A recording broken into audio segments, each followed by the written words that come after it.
আসসালামু আলাইকুম। আমন্ত্রণ জানাচ্ছি জনপদের খবরের সঙ্গে আছি আমি ফারহানা ইমা। এখনকার এই সংবাদ আয়োজন একই সঙ্গে চ্যানেল আইয়ের ইউটিউব চ্যানেল এবং চ্যানেল আইয়ের ওটিটি প্ল্যাটফর্ম আইস্ক্রিনে লাইভ স্ট্রিম হচ্ছে। দেশের নিরাপত্তা ও শৃঙ্খলা রক্ষার পাশাপাশি যে কোনো জাতীয় সংকটময় মুহূর্তে বিএনসিসি ক্যাডেটদের অগ্রণী ভূমিকা অত্যন্ত গুরুত্বপূর্ণ। আশুলিয়ার বাইপালে বিএনসিসির বার্ষিক কেন্দ্রীয় ক্যাম্পিং সমাপনী কুচকাওয়াজে প্রধান অতিথির বক্তৃতায় সেনাবাহিনী প্রধান জেনারেল ওয়াকারুজ্জামান কথা বলেন। এর আগে তিনি কুচকাওয়াজ পরিদর্শন ও সালাম গ্রহণ করেন। অনুষ্ঠানে সেনাবাহিনী প্রধান, বিএনসিসিতে কর্মরত সশস্ত্র বাহিনীর officer, BNCC officer, professor under officer, teacher under officer এবং ক্যাডেটদের উদ্দেশ্যে দিক নির্দেশনামূলক বক্তব্য দেন।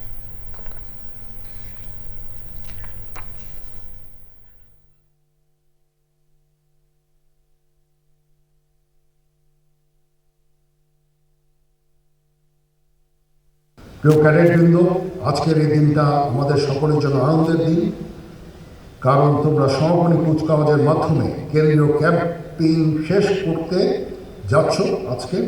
এই জন্য তোমাদের সবাইকে আমি আন্তরিক অভিনন্দন জানাচ্ছি। তোমাদের কাছে আমার প্রত্যাশা যে নেতৃত্বের গুণাবলী যেমন সততা, সত্যবাদিতা, কর্তব্যনিষ্ঠা ও কঠোর পরিশ্রমের দ্বারা বাংলাদেশ ক্যাডেট কোরের উপর অর্পিত সকল দায়িত্ব তোমরা আন্তরিকতার সাথে পালন করবে। ঢাকা চট্টগ্রাম মহাসড়কের ফেনীর মহিপালে নির্মিত ট্রমা সেন্টারটি দীর্ঘ 1.5 যুগেও চালু করা যায়নি। 3.25 কোটি টাকা ব্যয়ে নির্মিত স্বাস্থ্যসেবা প্রতিষ্ঠানটি চালু না হওয়ায় সড়ক দুর্ঘটনায় প্রাণহানি সহ ক্ষয়ক্ষতি কমিয়ে আনা যাচ্ছে না। বিস্তারিত ফেনী সংবাদদাতার তথ্য ভিডিও চিত্রে আলমুকসিদের রিপোর্ট। সড়ক দুর্ঘটনায় হতাহতদের তাৎক্ষণিক চিকিৎসা ও ক্ষয়ক্ষতি কমিয়ে আনতে 2002 সালে 2.76 কোটি টাকা ব্যয়ে ট্রমা সেন্টারের অবকাঠামো নির্মাণ করে গণপূর্ত বিভাগ। ঢাকা চট্টগ্রাম মহাসড়ক ও নোয়াখালী আঞ্চলিক মহাসড়কের পাশে প্রতিষ্ঠানটির নির্মাণ কাজ শেষ হয় 2006 সালে। প্রয়োজনীয় জনবল ও যন্ত্রপাতি না থাকায় দীর্ঘ 19 বছরেও জীবন রক্ষাকারী এই প্রতিষ্ঠানটি চালু করা যায়নি। বর্তমানে সীমিত পরিসরে বহির্বিভাগের সেবা চললেও জরুরি অপারেশন বা গুরুতর আঘাতের চিকিৎসার কোনো ব্যবস্থা নেই। রোডের অ্যাক্সিডেন্ট রোগীটা এই হাসপাতালে অ্যাম্বুলেন্স, এখন এই হাসপাতালে আমরা রোগীটাও আসে না, চিকিৎসাটা নাই বিনে রোগীটা আসে না। রোডে ঘাট একটা অ্যাক্সিডেন্ট হলে রোগীটা যখন একটা পা ভাঙি যায় বা হাত একটা ভাঙি যায়, তখন আমরা দেখি রোগীদেরকে কুমিল্লা নিয়ে যাওয়া হয়, না চট্টগ্রাম নিয়ে যাওয়া হয়, না সদর হাসপাতালে পাঠিয়ে দেওয়া হয়। আমাদের এত বড় প্রতিষ্ঠান ট্রমা সেন্টারটা থাকা অবস্থায় আমরা একটা রোগী এখানে আনতে পারি না। আমরা যদি ট্রমা সেন্টারটি চালু করতে পারি, সরকার যদি উদ্যোগী হয়, তাহলে আমার মনে হয় যে অনেক রোগীকে বাঁচানো সম্ভব হবে। কর্তৃপক্ষ বলছে ফেনী ট্রমা সেন্টারটি চালু করতে প্রয়োজনীয় জনবল ও যন্ত্রপাতি চেয়ে ঊর্ধ্বতন কর্তৃপক্ষকে জানানো হয়েছে। বিশ্বজার যে স্ট্যান্ডার্ড সেটআপ আছে অনুযায়ী পদ সৃজনের যে প্রস্তাবনা সেটা আমরা ইতিমধ্যে দিয়েছি। আমরা আশা করছি যে অচিরে পদ সৃজিত হলে উপযুক্ত পদায়ন যদি হয়, আমরা এটাকে পূর্ণতমে চালু করতে পারবো। ফেনীর ট্রমা সেন্টারটি পূর্ণাঙ্গভাবে চালু হলে তা এই অঞ্চলের মানুষের জন্য একটি জীবন রক্ষাকারী প্রতিষ্ঠানে পরিণত হবে। তাই দ্রুত এই সমস্যার সমাধান করে হাসপাতালটি পূর্ণাঙ্গভাবে চালুর দাবি স্থানীয়দের। আল মুকসিদ, চ্যানেল আই। নরসিংদীতে অনুষ্ঠিত হয়েছে গ্রাম বাংলার ঐতিহ্যবাহী শীতকালীন পিঠা উৎসব। শীতের ঐতিহ্য, গ্রামীণ সংস্কৃতি ও বাঙালির আবেগকে ধারণ করে পরিবেশ বান্ধব এই পিঠা উৎসবের আয়োজন করে পলাশ রেসিডেন্সিয়াল মডেল কলেজ। নানা শ্রেণী পেশার মানুষের উপস্থিতিতে উৎসব মুখর ও প্রাণবন্ত হয়ে ওঠে মেলা প্রাঙ্গণ। নরসিংদী থেকে সুমন রায়ের রিপোর্ট। শীতের আগমনী বার্তার সাথে গ্রাম বাংলার ঘরে ঘরে শুরু হয় বাহারি পিঠাপুলির আয়োজন। তবে শহর এবং শহরতলিতে এই চিত্র ব্যতিক্রম। ফাস্টফুডের ভিড়ে হারিয়ে যেতে বসেছে গ্রাম বাংলার ঐতিহ্য। পুলি, পাটিসাপটা, নকশি, মালপোয়া, পাকন, ঝিনুক, মাতাল সহ রকমারি ও ঐতিহ্যবাহী পিঠাপুলির সাথে নতুন প্রজন্মকে পরিচিত করতে পলাশ রেসিডেন্সিয়াল মডেল কলেজে পিঠা উৎসব। আমাদের পূর্বপুরুষের বাড়িতে অনেক ধরনের পিঠা, পায়েস, অনেক কিছুর আয়োজন করা হতো। সেই সংস্কৃতিকে ধরে রাখার জন্য আগামী প্রজন্মের জন্য আমরা এটার চেষ্টা করছি। 20 ধরনের উপরে এখানে পিঠা রয়েছে, তারপরে নিজে হাতে তৈরি কেক। আমাদের যে একটা ঐতিহ্য আছে, আজকের এই পিঠা উৎসবের মাধ্যমে সেই ঐতিহ্যই ফুটে উঠলো। এই আয়োজনে অনুপ্রেরণা হচ্ছে যায় আমাদের পুরাতন ঐতিহ্যকে ধরে রাখা। প্লাস্টিক বর্জন করে বাঁশ, কাঠ, মাটির হাঁড়ি-পাতিল সহ প্রাকৃতিক উপকরণে তৈরি স্টল নজর কাড়ে সবার। প্লাস্টিক মুক্ত রাখছি যেন আমাদের স্টলে কোনো রকমের প্লাস্টিকের কোনো জিনিস না থাকে, কারণ প্লাস্টিক আমাদের পরিবেশ দূষণ করে। এর মধ্যে ইউনিক কিছু পিঠা পাবেন যেটা আমাদের বাংলাদেশের ঐতিহ্যকে তুলে ধরে। এটার মাধ্যমে আমাদের হারানো যেই ঐতিহ্য ছিল ওইটা আজকে ফুটে উঠেছে। লঙ্কাপতি আছে, পরে মাংস পুলি আছে, মাংস চমচা আছে। এমন আয়োজন দেশীয় সংস্কৃতি চর্চায় আগ্রহ বাড়াবে প্রত্যাশা আয়োজকদের। বিভিন্ন ধরনের কো-কারিকুলার অ্যাক্টিভিটিস আয়োজন করে থাকে।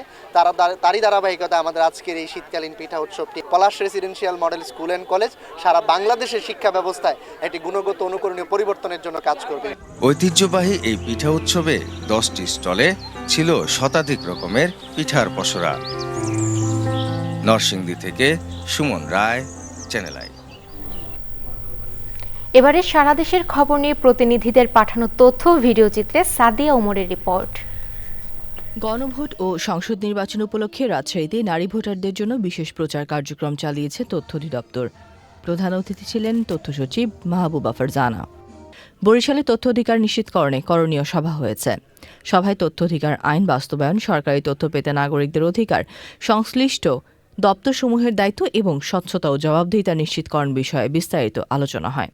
জাতীয় সংসদ নির্বাচন ও গণভোটের সম্পর্কে সচেতনতা বাড়াতে চাঁপাইনবাবগঞ্জে প্রচার অনুষ্ঠান হয়েছে। জাতীয় সংসদ নির্বাচন ও গণভোট 2026 উপলক্ষে ফেনীতে বিভিন্ন শ্রেণী পেশার মানুষের সঙ্গে মতবিনিময় সভা করেছে জেলা প্রশাসন।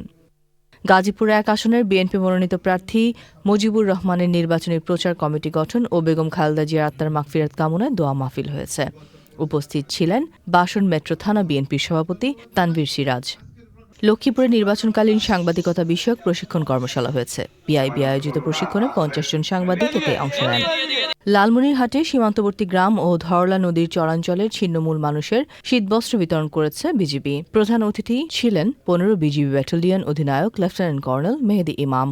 মেহেরপুরের মুজিবনগর উপজেলায় গণভোট 2026 উপলক্ষে বিভিন্ন শ্রেণী পেশার মানুষের সাথে গণভোট বিষয়ক মতবিনিময় সভা হয়েছে। মেহেরপুর সরকারি বালক উচ্চ বিদ্যালয়ের সাংস্কৃতিক প্রতিযোগিতা হয়েছে। প্রধান অতিথি ছিলেন জেলা শিক্ষা অফিসার গবেষণা কর্মকর্তা আক্তার হোসেন। ময়মনসিংহ মেডিকেল কলেজ হাসপাতালে IUI সেন্টার চালু হয়েছে। উদ্বোধন করেন হাসপাতালের পরিচালক ব্রিগেডিয়ার জেনারেল গোলাম ফেরদৌস।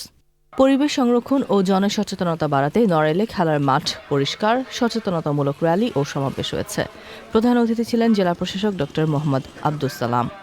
শরীয়তপুরে 30টি ব্যাংকের যৌথ উদ্যোগে নতুন উদ্যোক্তা সৃষ্টি ও বিদ্যমান উদ্যোক্তাদের সক্ষমতা বাড়াতে ক্লাস্টার অর্থায়ন বিষয়ক কর্মশালা হয়েছে। প্রধান অতিথি ছিলেন বাংলাদেশ ব্যাংক বরিশাল অফিসের নির্বাহী পরিচালক ইমতিয়াজ আহমেদ মাসুম। কর্মশালায় 30টি ব্যাংকের মোট 60 জন প্রতিনিধি ও CSME খাতের 30 জন উদ্যোক্তাও অংশ নেন। শেরপুরে জেলা পর্যায়ে স্কুল ও কলেজের শিক্ষার্থীদের নিয়ে সাংস্কৃতিক প্রতিযোগিতা হয়েছে। Sadia Omar, channel I. নড়াইল সরকারি উচ্চ বিদ্যালয়ে ভলিবল প্লেগ্রাউন্ডে হয়ে গেল মাদক বিরোধী ভলিবল টুর্নামেন্ট। জেলা প্রশাসন ও মাদকদ্রব্য নিয়ন্ত্রণ অধিদপ্তরের যৌথ আয়োজনে টুর্নামেন্টের ফাইনালে জেলা আনসার 3-1 সেটে চ্যাম্পিয়ন হয়েছে। আর রানার্স আপ হয় নড়াইল পৌরসভা। পুরস্কার বিতরণী অনুষ্ঠানে প্রধান অতিথি ছিলেন জেলা প্রশাসক ড মোহাম্মদ আব্দুল সালাম। সভাপতিত্ব করেন মাদকদ্রব্য নিয়ন্ত্রণ অধিদপ্তরের উপপরিচালক গোলক মজুমদার। এই টুর্নামেন্টের মাধ্যমে মাদকদ্রব্যের ক্ষতিকর প্রভাব এবং সমাজে এর ভয়াবহতা সম্পর্কে জনসচেতনতা সৃষ্টি করাই আয়োজকদের মূল লক্ষ্য।